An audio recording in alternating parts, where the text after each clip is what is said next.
we have been in a supply side recession. That is what has caused inflation. We have to go through a process of taking all the excess money that's been put in out. And when you do that, we will destroy demand, and then that'll trigger a demand side recession. If you take a big step back to the day before the lockdowns started, we had a normal functioning economy that was growing by, call it, 2% a year. And the minute that we enforced these lockdowns, I actually think what we did was we started a supply side recession. It's what Sachs said earlier. So what does that mean? Let's just say you're a factory and you make wheels. Okay, just make something really simple. You were growing at 2% a year. Everything seemed hunky-dory. You had employees. It was fine. You used to sell your products, make 10, 15% profits. Everything was fine. And then the day after, the government said, you need to shut your factory down because we can't have people spending too much time close together because we need to get a handle on this pandemic. Okay, so you shut it down. And then for the next 12 or 18 months, what happens? That stuff sits idle. These people that used to work for you get $2.5 trillion put into their bank accounts. They spend their time doing other things. And then all of a sudden people say, okay, it's time to start the factory up again. People want to buy wheels. And now all of a sudden you find that because everything all around the world was shut down, there's no rubber to make the wheels. There's no steel to make the axle. There's no people to put them all together. And so what happens? Well, prices go up because, again, you gave everybody else $2.5 trillion. So they're like, well, I used to pay $1 for your wheel. I'm willing to pay you $2 now. Just make the wheel. Give it to me before you give it to somebody else. So that is like the classic definition of a supply side recession. And the Fed basically confirmed this in the minutes that they just released today. Jason, can you just read the quote that you had in the notes? Well, the one up top, a significant risk that elevated inflation should become entrenched if the public begins to question their resolve. I think the point is that, we were kind of in a supply side recession, and now by raising rates to some crazy amount, the end of which we're still not sure about, may actually then trigger the demand destruction to have a demand side recession. And so I don't know that we've lived in a modern point in time where both things have been true. Right? There's been a principle of macroeconomics that everybody's always kind of debating, is this a supply side issue? Is it a demand side issue? We know that in COVID, it was a supply side issue. We took all the supply out of the market. And now we're trying to figure out when we exhaust, all of the money we've given people and we destroy demand and take the incentives for demand to go away, right? Consumer confidence is now starting to turn. What happens then? Well, we're going to figure that out in the next 6 or 9 months. But the thing is, you have both that are true. It's not as if the supply side of the economy has been fixed. It's not as if everybody is running at 100% capacity. It's not as if all the supply chain issues have been worked out. Yep. So I don't know. I just think it's a very complicated situation. I think people are roughly the same way. And I think their behavior is, well, if things are going to get hard, I'll deal with it in the future. But right now I have money in my pocket. And if you look at airlines and how many people are trying to travel, if you just look at like the cost of a hotel room, if you look at what's happening this summer, it does not seem like people are slowing down or tapping the brakes in any way. Yeah. This is where I get concerned about credit because it's not coming from wage gains. The increased cost is there. The increased income is not. And, we're seeing continued month after month increases in consumer credit balances. And that I think, this was the point I made a few episodes ago was I don't think people are going to slow down how they're living and how they're spending. It's exactly what the data is showing. There's an inertia. There's actually, a lifestyle I don't know inertia. about that.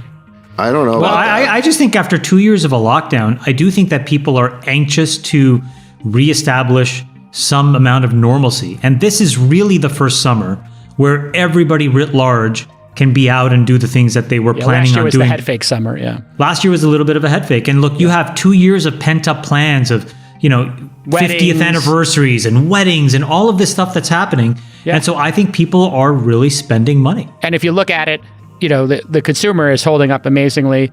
It's got to be some combination of jobs, home prices, and this inflation. But this is why there has not been a downtick in demand. I don't know why everybody thinks that there's been a downtick in demand. There was an article today.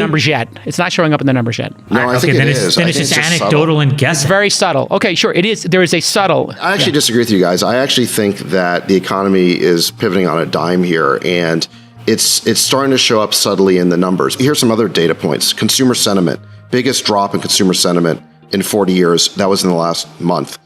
Right track, wrong track polling, only 10% of the country thinks we're on the right track. If you poll people and ask, are we in a recession?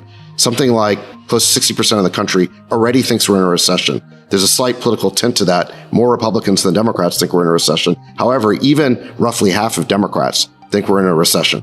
So I think those are all feelings, not behavior, though, Sachs. We're looking at the data, not the sentiment. I think the behavior will catch up with the sentiment. I think I think the behavior is pivoting. Yeah.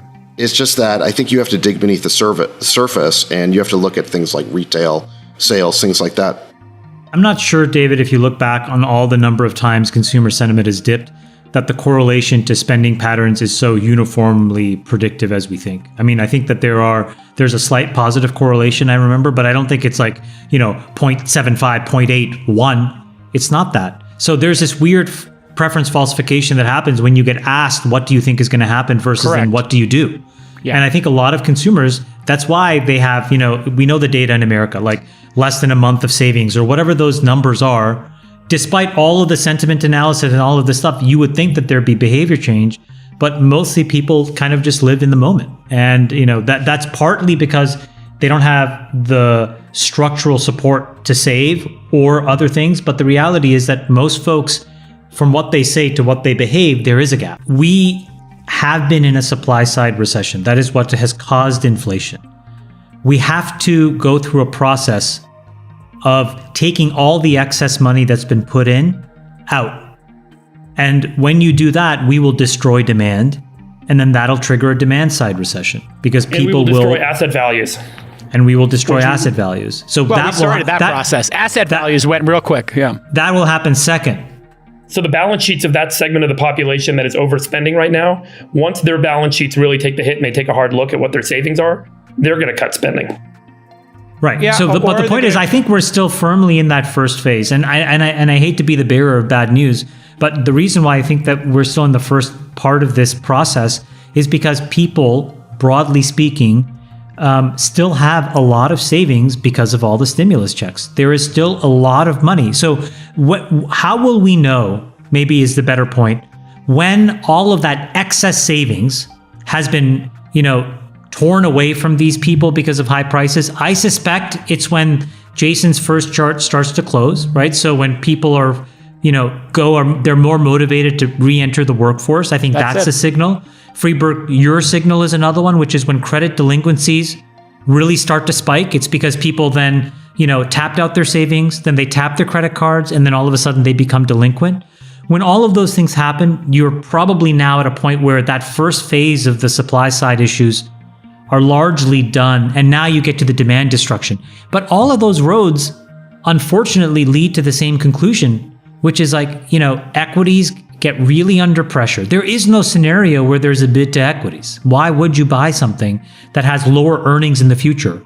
Or why would you buy something that has a lower discount rate for profits in the future? In this case, both are true. I just don't see where all of a sudden there are these writ large mass layoffs. For example, I would believe what you're saying if the headline in the Wall Street Journal said Walmart lays off 10,000 people, right?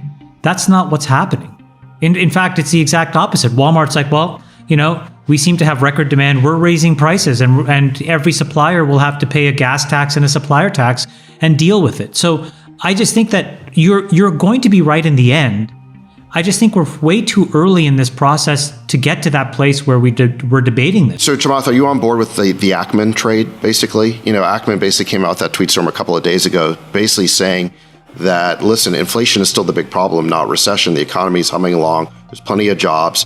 And we're going to have a persistent problem with inflation. I think he's kind of right and kind of wrong. I think that you can have inflation and a recession at the same time. This is what my point is. I think we have been in a supply side recession, meaning the day of the pandemic, it's not as if demand stopped. It's not as if you and I, David, didn't want to go out or use DoorDash or take an Uber or watch a movie in a movie theater.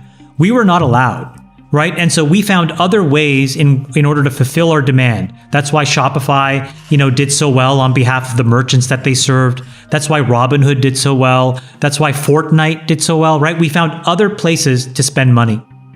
But what went away was the supply. And those incentives didn't come back, and they're still not back. That's why prices keep going up. This is the problem, is the definition of a recession, right, Chamath? It's not the problem. It's just that most people don't understand that you can have a supply side recession and a demand side recession. They just manifest in different ways. So, well, I think, like, I guess Ackman is roughly right in some ways. He's roughly not so right in some others. I think that we have an issue where we are going to transfer the supply side issues that are driving inflation to average everyday consumers and their ability to buy things. I still think that the average everyday consumer's desire to buy things is what it was from before, and on the margin is probably higher. I do think at some point it will start to change when prices get high enough. But I don't think we've reached that point of equilibrium yet. And the reason is because companies like the Walmarts of the world, who see this demand on literally a real-time basis, knows better than anybody else when and how much they can raise prices downstream into their supply chain. So when you see something like this in the Wall Street Journal, I would just encourage us all to say, they must see that demand is the same or better.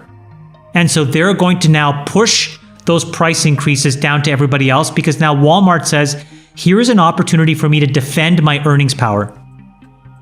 And this is why I think we're in this first inning of this. So I don't know whether Ackman is right or wrong, but I think we're in the early phases of a two-phase recession.